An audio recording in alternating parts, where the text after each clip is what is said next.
One practice that I encourage my students to do is Japa or chanting.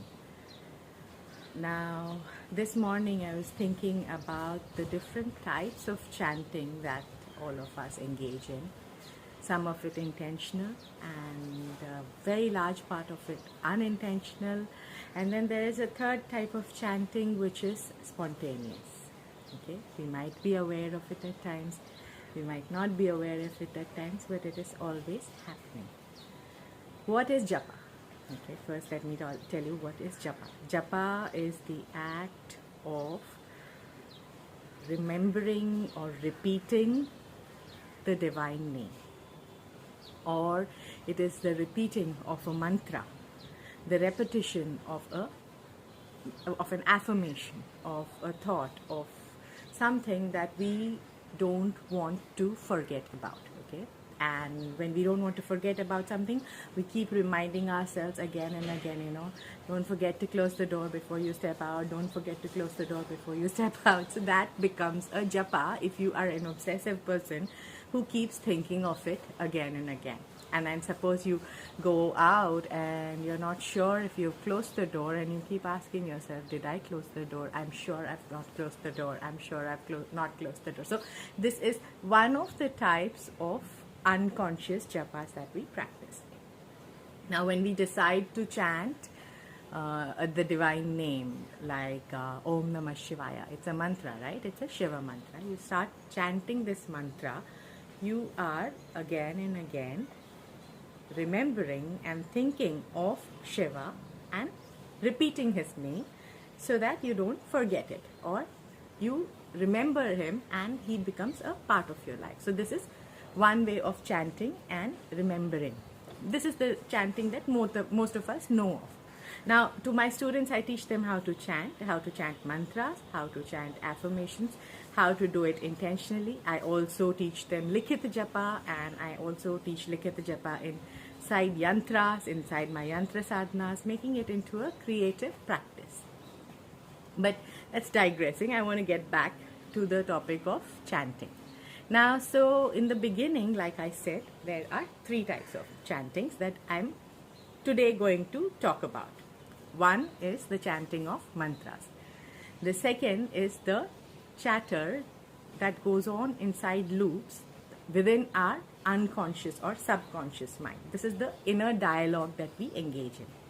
Now, each of us has certain talks or certain repetitive thoughts which will arise spontaneously probably, or out of practice rather, every single day. If you are someone who is motivated, who values themselves, who believes in themselves, your inner chanting might be, suppose you want to accomplish something and you might tell yourself, I know I can do this, I'm going to do this, I'm going to accomplish it, I'm absolutely going to be able to do it. Okay, and then every morning you wake up and you repeat this to yourself. Think of an athlete, think of a sports person, think of someone who is having to get up and practice every day and put in that work, eat, sleep, breathe. Everything that they do is in pursuit or to support their passion, right? So they have to repeat to themselves that this is what matters to me, and this is what I'm going to work towards, and this is something that I'm going to repeat again and again and again. Now this is another kind of japa, but this kind of japa can be beneficial to you, right?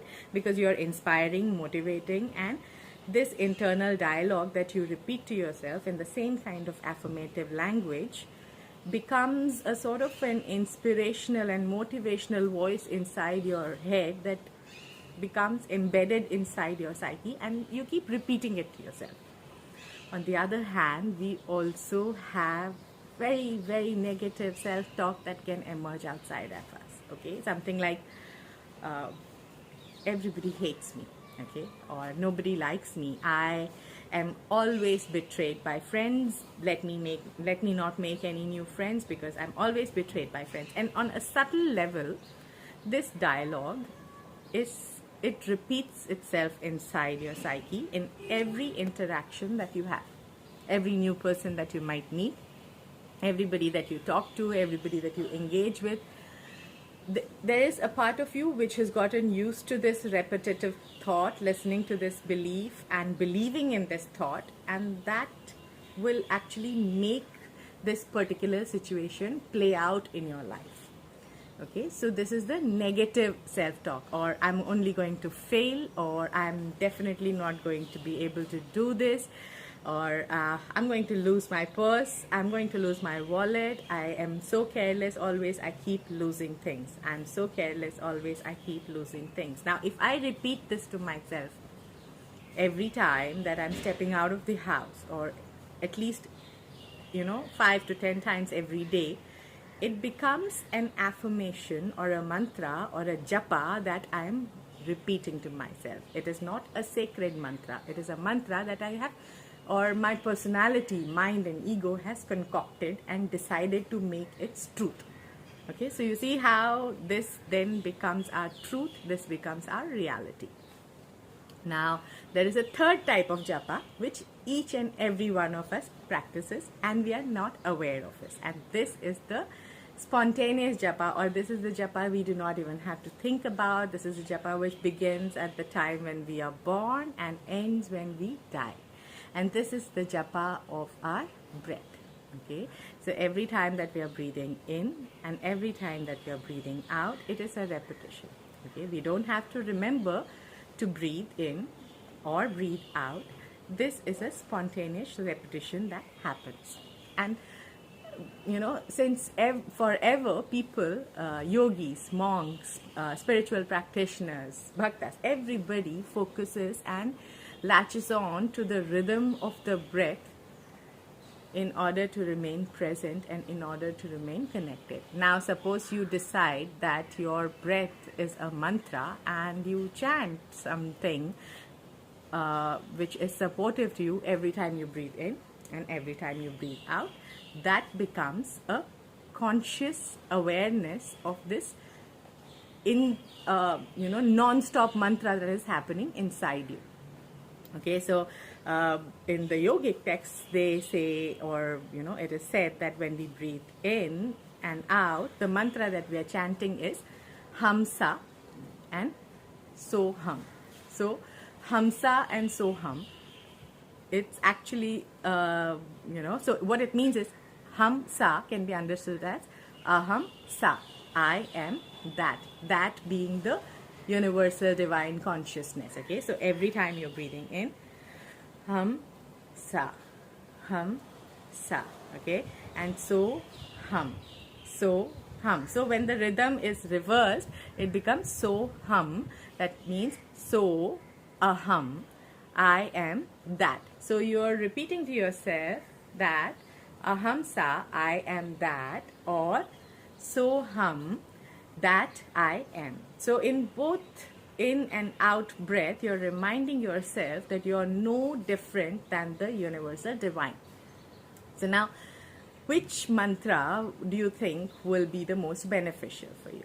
Okay, reminding yourself of the breath every time and reminding yourself that you are not different from the divine, that the divine exists within you and that everything that is part of that divine. Right? So that is one of the reminders which you can give yourself. The second thing to be aware of, and I want you to take away from this little morning thought manthan or thought rambling is, every time that we chant a mantra. Okay, mantras are effective because they help to create grooves in the mind. They help to train, recalibrate and set our mind on paths of our choosing. If we are choosing an unconscious mantra which is not in our favor, like a negative self-talk or a fatalistic thought, then you're choosing to train your mind to think in that direction.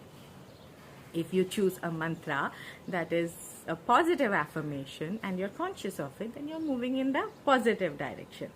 Now, if you choose to not think and not make a choice, if you're not sure and you're not immediately able to change your inner talk from negative to positive, then you might want to use a reset button. Okay, the reset button is to either focus on your breath. Okay, set aside the thoughts. Don't try to change the thoughts. Just focus on your breath. Stay with the rhythm of your breath and remind yourself that you belong in this universe. You're part of this entire beautiful family that this whole universe is made of. Or you can choose a divine mantra. If you are called and you are pulled towards any deity, it could be Ganesha, it could be Rama, it could be Sita, any mantra of theirs, you can pick it up and you can start repeating it. Now, what this does is the divine qualities of that deity start manifesting within you when you focus and chant with sincerity and intensity. Okay, and the old affirmation and the old thoughts that you have been habituated to get a break are released, and you get to change yourself. You get to change how you're thinking, how you are behaving, how you're presenting yourself. So this is my little small thoughts on Japa, and I'm going to be talking a lot more about this in my workshops, in my yantra sadhanas, in the guided meditation workshops. So look out for this space because I'm here to share a lot more with you guys. Have a great day.